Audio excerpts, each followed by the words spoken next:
bay ule ka ming chu vanal pianga tun ma zai ve thin kha kani e le hei boina hian the Friday show moi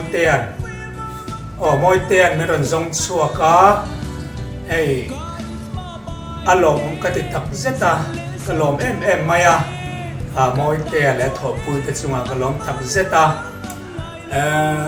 kan wang la he thang khat lian zet alo ni ve ta thang thar phei chuanin min hreto lawa in ti deuh duat teang se tian so nia ken ma ni kan in toy thar lo bok nen riat kan lo to lo em maya alung le thak te poi ka ti thina ti chuan kan wang lai la te kha in han ngai thama sa teang Duna super single Vanal Pianga Zai Turin Ilaw Sumiang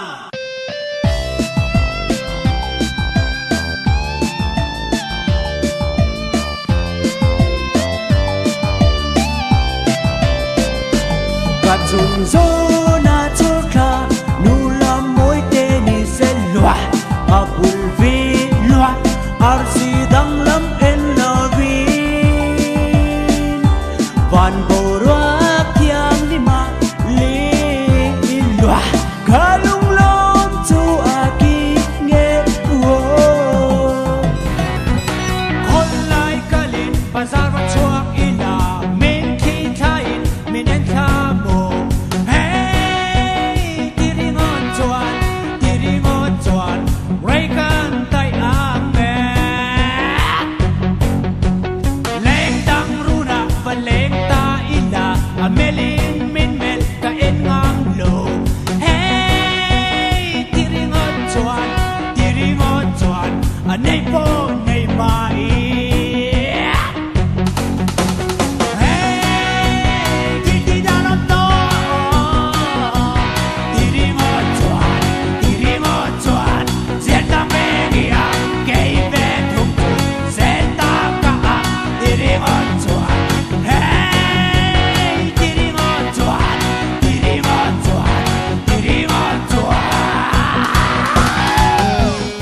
kha kanan ngai tha la chu lung len tha in kan ria nang ni po fence masa te kan ti don mi fence zong te khai lung alo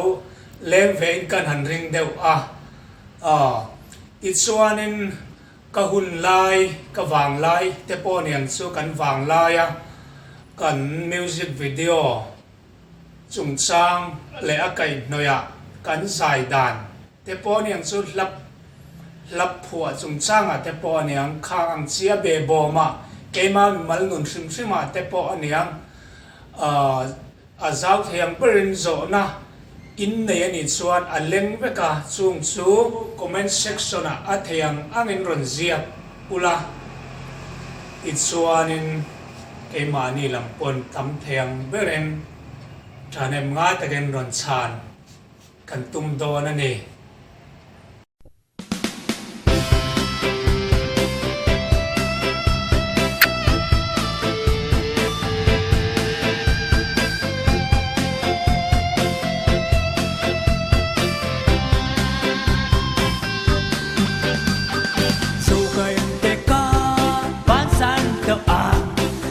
Kazuk teka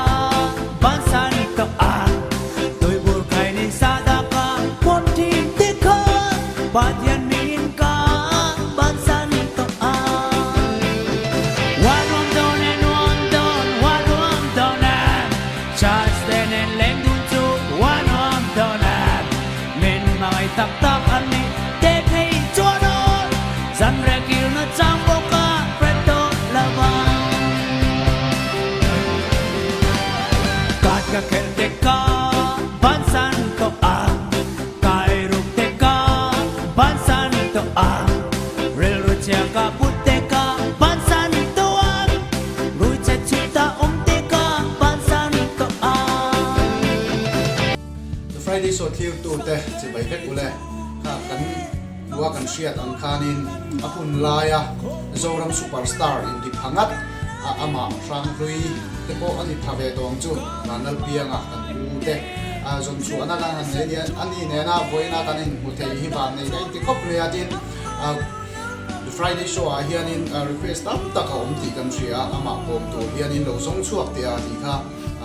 samni som pariat samni som pakwa som ni chhovela te po khan request ka reng na wangin voina hun rem chang te kan han buwa kan han zong chuak ani ani kan han zong chuak te hi lo mong kan ti khop me wa nei ka in dia life nge ya nung chung kan han moi fa nei ka in khop me ya then ama interview na hi hun rem chang masa pera ron nei kan tum do na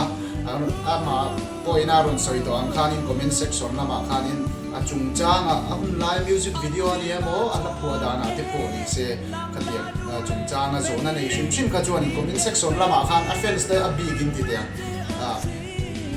person karon siam zung wala athe ang angina ron chang do na ni ti kha kan soi vele du boka